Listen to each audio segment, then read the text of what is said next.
Hello friends, welcome to my channel daily current affairs. So ఈరోజు మనం 21 ఫిబ్రవరి 2025 current affairs చూసే కంటే ముందు నిన్న కరెంట్ అఫైర్స్ కొన్ని మిగిలాయండి. వీడియోలు ఎంత అవుతుందని చెప్పలేదు, సో దాన్ని కంటిన్యూ చేద్దాం ఫస్ట్. సో మనకి నిన్న ధర్మా గార్డియన్ వరకు చెప్పుకున్నాం కదా. సో ధర్మా గార్డియన్ మనకి army exercise between India and Japan అనమాట. సో ఇది ఎక్కడ జరుగుతుంది? ఫుజీ, జపాన్లో జరుగుతుంది. 6th ఎడిషన్ ఫిబ్రవరి 25 నుంచి మార్చి 9 వరకు. నెక్స్ట్, సెల్ థెరపీని కనుగొంటూ మనకి స్విట్జర్లాండ్ శాస్త్రవేత్తలు వార్తల్లో ఉన్నారు. సో షుగర్ వ్యాధికి సంబంధించి సెల్ థెరపీ ఎవరు? స్విట్జర్లాండ్ శాస్త్రవేత్తలు. ఈటీహెచ్ యూనివర్సిటీ దీన్ని డెవలప్ చేసింది, సెల్ థెరపీని. 61st మ్యూనిక్ సెక్యూరిటీ కాన్ఫరెన్స్ అనేది ఫిబ్రవరి 14 నుంచి 16 వరకు జర్మనీ మునిక్లో జరగబోతుంది. ఇది ఏంటి అంటే సెక్యూరిటీ కాన్ఫరెన్స్. అసలు ప్రపంచంలోని అతిపెద్ద సెక్యూరిటీ కాన్ఫరెన్స్ ఏదైనా ఉంది అంటే అది మునిక్ సెక్యూరిటీ కాన్ఫరెన్స్ అనమాట. ఎప్పుడు ప్రతిసారి జరుగుతుంది, జర్మనీ మునిక్లో జరుగుతుంది. సో ఫిబ్రవరి 14 నుంచి 16 వరకు. నెక్స్ట్ మనకి ఒక స్కీమ్ వార్తల్లో ఉంది, నమస్తే స్కీమ్. దీన్ని ఎవరు అంటే under ministry of social justice and empowerment పరిధిలో దీన్ని అమలు చేస్తున్నారు. సో ఇది దేనికోసం అంటే శానిటేషన్ వర్కర్స్ కోసం అనమాట. సో నమస్తే ఫుల్ ఫామ్ కనుక చూసుకున్నట్టయితే national action for mechanised sanitation ecosystem అనమాట.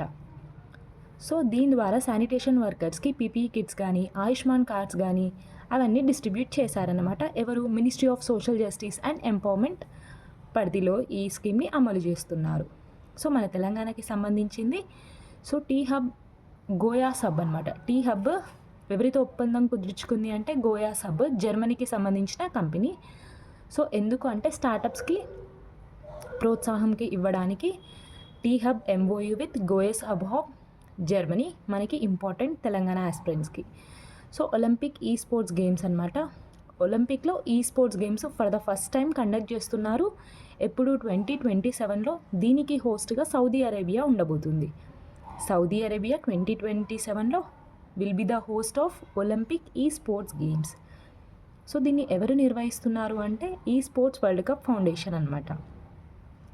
Next, Asia cup table tennis అనమాట. సో 34th ఎడిషన్ ఎక్కడ జరుగుతుంది అంటే చైనాలో జరుగుతుంది, ఫిబ్రవరి 19 నుంచి 23 వరకు. సో దీన్ని ఎవరు నిర్వహిస్తున్నారు అంటే ఐటీఈఎఫ్ అంటే ఇంటర్నేషనల్ టేబుల్ టెన్నిస్ ఫెడరేషన్, ఇంకా ఏటీటీయు అంటే ఏషియన్ టేబుల్ టెన్నిస్ యూనియన్ అనమాట. సో ఇవ్వండి నేనటి 21 ఫిబ్రవరి 2025 యొక్క కరెంట్ అఫైర్స్. 20th ఫిబ్రవరివి. సో ఈరోజు మనం 21 ఫిబ్రవరి 2025 కరెంట్ అఫైర్స్ చూద్దాం. సో మనకి చీఫ్ ఎకనామిక్ అడ్వైజర్ అయిన వి అనంత నాగేశ్వరన్ గారు పదవీ కాలం అనేది 2 సంవత్సరాల ఎక్స్టెన్షన్తో వార్తల్లో నిలిచారు అనమాట. ఎప్పటి వరకు అంటే 2027 వరకు ఈయన పదవీ కాలం అనేది పెంచారు. సో చీఫ్ ఎకనామిక్ అడ్వైజర్ వి అనంత నాగేశ్వరన్. సో మనకి next, India become second country to introduce digital pilot licences. So pilot licences అనేవి ఇంకా కార్డ్స్లా కాకుండా డిజిటల్ ఫోన్లో ద్వారానే పైలట్ లైసెన్సెస్ జారీ చేయడంలో సెకండ్ కంట్రీ అనమాట ఇండియా. ఫస్ట్ ఇట్లా డిజిటల్ లైసెన్సెస్ ఎవరు జారీ చేశారు అంటే చైనా. సో వీళ్ళకిచ్చే లైసెన్స్ పేరు ఏంటి అంటే electronic personal license digital pilot license అనమాట. So India second country, first China. Next, Asian snooker championship మనకి దోహాలో జరిగింది కదా. సో పంకజ్ అద్వానీకి గోల్డ్ వచ్చింది అనమాట. So Pankaj Advani won gold in Asian snooker championship which was held in Doha. Next, Mohammed Shami becomes the fastest Indian to score 200 ODI wickets. So Mohammed Shami bowler, so fastest ఇండియన్గా record అనమాట. So 200 ODI wickets తీసి. నెక్స్ట్, ఒక అగ్నిపర్వతం వార్తల్లో ఉంది, మౌంట్ దుకానో వాల్కానో ఎక్కడుంది అంటే ఇండోనేషియాలో. ఇది బద్దలవుతూ వార్తల్లో ఉంది.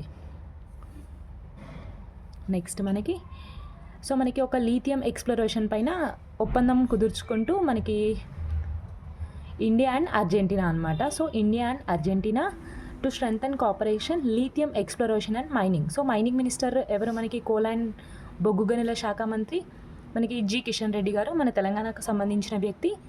సో ఒప్పందం అనేది కుదుర్చుకున్నారు, ఇండియా అండ్ అర్జెంటీనా. సో మనకి ఎగ్జామ్లో రావచ్చు, మైనింగ్ అండ్ ఎక్స్ప్లోరేషన్కి సంబంధించి ఇండియా ఏ దేశంతో ఒప్పందం కుదుర్చుకుంది అంటే అర్జెంటీనాతో.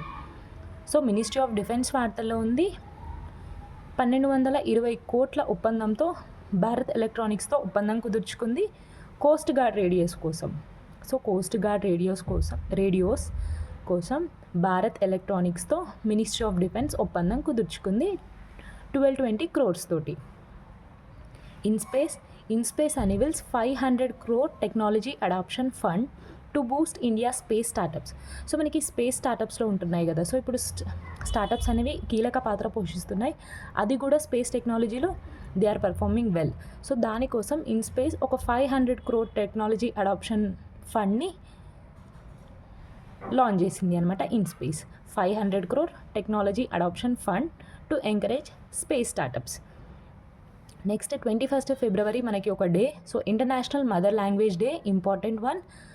సో ఈసారి థీమ్ కనుక చూసుకున్నట్టయితే silver jubilee celebration of international mother language day. International mother language day theme silver jubilee celebration of international mother language day. So 9th Asian economic dialogue అనేది పూణేలో జరుగుతుంది. ఇది 20 నుంచి 22 February వరకు జరుగుతుంది. మినిస్ట్రీ ఆఫ్ ఎక్స్టర్నల్ అఫైర్స్ పరిధిలో ఇది జరుగుతుంది. సో ఈసారి థీమ్ కనుక చూసుకున్నట్టయితే economic resilience and resurgence in an era of fragmentation. Theme economic resilience, resurgence in an era of fragmentation. So దీన్ని ఎవరు ఇనాగరేట్ చేశారు అంటే పీయూష్ గోయల్ గారు ఇనాగరేట్ చేశారు, 9th Asian economic dialogue. Next మనకి జార్ఖండ్ వార్తల్లో ఉంది, ఒకటి బ్యాన్ చేస్తూ గుట్కా, పాన్ మసాలాని ఒక సంవత్సరం వరకు బ్యాన్ చేసిన స్టేట్గా ఏది నిలిచింది అంటే జార్ఖండ్. గుట్కా, పాన్ మసాలా అట్లాంటి పదార్థాలు. సో మనకి ఒక సూపర్లేటివ్ వార్తల్లో ఉంది, so first ever all India transgender conference. దాని పేరేంటి అంటే all India Kinnar మహాసమ్మేళన్. All India Kinnar మహాసమ్మేళన్. So ఇది ఎక్కడ జరుగుతుంది అంటే మనకి అజ్మీర్ దీన్ని హోస్ట్ చేస్తుంది. ఫర్ ద ఫస్ట్ టైం జరగబోతుంది ఈ ట్రాన్స్జెండర్ కాన్ఫరెన్స్ అజ్మీర్, రాజస్థాన్లో. ఎప్పటి నుంచి అంటే February 17th నుంచి ఇది స్టార్ట్ అవుతుంది. All India Kinnar Mahasammelan, important one.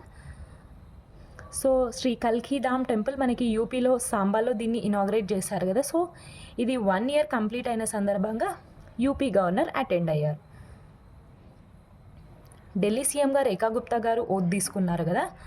So మనకి కొన్ని రికార్డ్స్ కనుక చూసుకున్నట్టయితే ఆఫ్టర్ 26 years తర్వాత బీజేపీ మనకి ఢిల్లీలో ఓన్ అయింది. సో మనకి రేఖా గుప్తా గారు షాలిమార్ బాగ్ నుంచి ఫస్ట్ టైం ఎమ్మెల్యేగా ఓన్ అయ్యారు. సో మనకి రేఖా గుప్తా గారు ఉమెన్స్లో 4th person అనమాట. సో ఫస్ట్ ఎవరు మనకి సుష్మా స్వరాజ్ గారు 52 days అసలు చాలా తక్కువ రోజులు పరిపాలించిన సీఎం. నెక్స్ట్ మనకి షీలా దీక్షిత్ గారు లాంగెస్ట్ సీఎంగా సర్వ్ చేశారు. థర్డ్ మనకి Atishi garu, so youngest CM of Delhi అనమాట. సో ఇప్పుడు 4th మనకి Rekha Gupta garu, so 4th women అనమాట. సో బీజేపీ మనకి 70 seatsలో 48 seats తోటి ఓన్ అయింది. సో అసెంబ్లీ స్పీకర్గా ఎవరు అంటే విజయేంద్ర గుప్తా గారు నిలిచారు. Assembly speaker Vijayendra Gupta. So Delhi elections జరిగాయి. సో మనకి ఢిల్లీ ఎలక్షన్స్కి సంబంధించి 69th Amendment Act, important one, 1991. So మనకి PM Modi to inaugurate first edition of the soul leadership conclave. So 21st February రోజు ఢిల్లీలో దీన్ని ఇనాగరేట్ చేశారు. సోల్ అంటే ఏంటిది? School of ultimate leadership. So leadership సంబంధించిన ఒక కాన్క్లేవ్ అనమాట. సో దీన్ని పిఎం మోడీ గారు ఇనాగరేట్ చేశారు. ఎక్కడ? ఇది ఢిల్లీలో. ఇదే ఫస్ట్ ఎడిషన్, ఇంపార్టెంట్. సో దీనికి గెస్ట్ ఆఫ్ హానర్గా ఎవరు వచ్చారు అంటే భూటాన్ పిఎం అయిన షెరింగ్ తోబ్గే గారు వచ్చారు. So Bhutan PM Tshering Tobgay. So దేనికి వచ్చారు? సోల్ కాన్క్లేవ్కి. సోల్ అంటే ఏంటి? School of ultimate leadership. So మనకి 5 ambassadors అపాయింటెడ్ అవుతూ వార్తల్లో వచ్చారు. సో మనకి ఏంటి అంటే ఆ దేశం నుంచి ఇండియాలో వీళ్ళని అపాయింట్ చేశారు. సో ఇండియాకి బ్రాండ్ అంబాసిడర్గా. సో ఫస్ట్ మనకి రిపబ్లిక్ ఆఫ్ పనామా కనుక చూసుకున్నట్టయితే అల్సనో Correa Miguel. So Alonso Correa Miguel.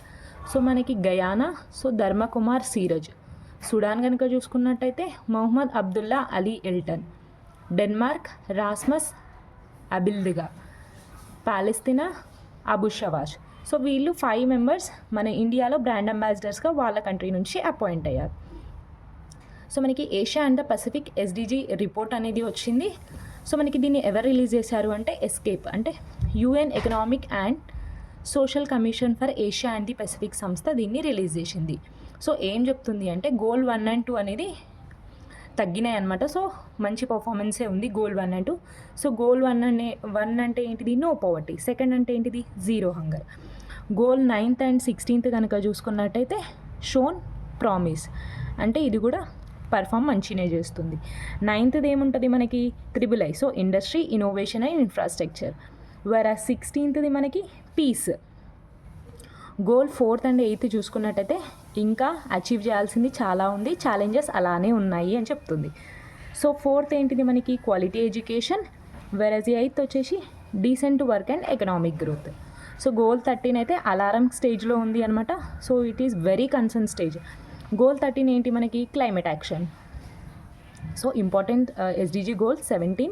So మనకి 2030 కల్లా అన్ని దేశాలు అచీవ్ చేయాల్సిన గోల్స్. సో మనకి special Olympics, world winter games 2025 అనేవి టూరిన్ ఇటలీలో జరుగుతున్నాయి. సో March 8th నుంచి 15th వరకు ఇవి జరగబోతున్నాయి. సో ఇండియా ఎంతమందిని పంపించింది అంటే 49 అథ్లెట్స్ని పంపించింది. దేనికోసము అంటే స్పెషల్ ఒలింపిక్స్ వరల్డ్ వింటర్ గేమ్స్కి. సో March 8th నుంచి 15th వరకు ఇది జరుగుతుంది. సో ఎస్బీఐ రీసెర్చ్ మనకి గ్రోత్ ఎస్టిమేట్తో వార్తల్లో ఉంది. సో ఈ ఫైనాన్షియల్ ఇయర్, సో 24-25 ఫైనాన్షియల్ ఇయర్లో 6.3%ని ప్రొజెక్ట్ చేస్తుంది growth rate. So SBI research సంస్థ. సో మనకి ఒక 119 చైనీస్ యాప్స్ అనేవి బ్యాన్ చేస్తూ వార్తల్లో ఉంది. సో మనకి 119 చైనీస్ యాప్స్ ఏ యాక్ట్ ప్రకారం అంటే ఐటీ యాక్ట్ 2069A ప్రకారం.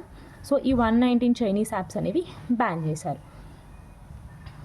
నెక్స్ట్ మనకి గ్లోబల్ రెప్యుటేషన్ ర్యాంకింగ్స్ కనుక చూసుకున్నట్టయితే దీన్ని టైమ్ హైయర్ ఎడ్యుకేషన్ వాళ్ళు రిలీజ్ చేశారు.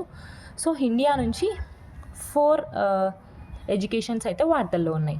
సో ఫస్ట్ మనకి ఐఐఎస్సి బెంగళూరు 201 నుంచి 300 ర్యాంక్ మధ్యలో ఉంది. సో ఐఐటి ఢిల్లీ, దాని తర్వాత IIT Madras. So for the first time Chicago Anusandhan అనే యూనివర్సిటీ వార్తల్లో ఉంది. సో ఆబ్వియస్గా ఫస్ట్ ప్లేస్ వరల్డ్లోనే హార్వర్డ్ యూనివర్సిటీ ఉంది యూఎస్ఏకి సంబంధించి. సో మన ఇండియా నుంచి అయితే 4 ఉన్నాయి. IISc Bengaluru, IIT Delhi, IIT Madras, first time Chicago Anusandhan. ఈ 4 యూనివర్సిటీస్ గుర్తుపెట్టుకోవాలి. సో మనకి conclave on waste recycling and climate change 2025. So ఇది మనకి హ్యాబిటేట్ సెంటర్ న్యూఢిల్లీలో జరుగుతుంది. 18th ఫిబ్రవరి నుంచి ఇది స్టార్ట్ అవుతుంది. So conclave on waste recycling and climate change 2025, habitat centre New Delhi. So bio Asia సదస్సు మన తెలంగాణకి సంబంధించింది, very important one. So bio Asia summit ఎక్కడ జరగబోతుంది, హెచ్ఐసిసి హైదరాబాద్. ఎప్పటి నుంచి అంటే 25th 26th ఫిబ్రవరిలో ఇది జరగబోతుంది. సో దీని థీమ్ కనుక చూసుకున్నట్టయితే catalyst of change, expanding global health care frontiers. Bio Asia సదస్సు theme catalyst of change, expanding global health care frontiers. So ఇది మన తెలంగాణ ఆస్పిరెంట్స్కి చాలా చాలా ఇంపార్టెంట్ వన్.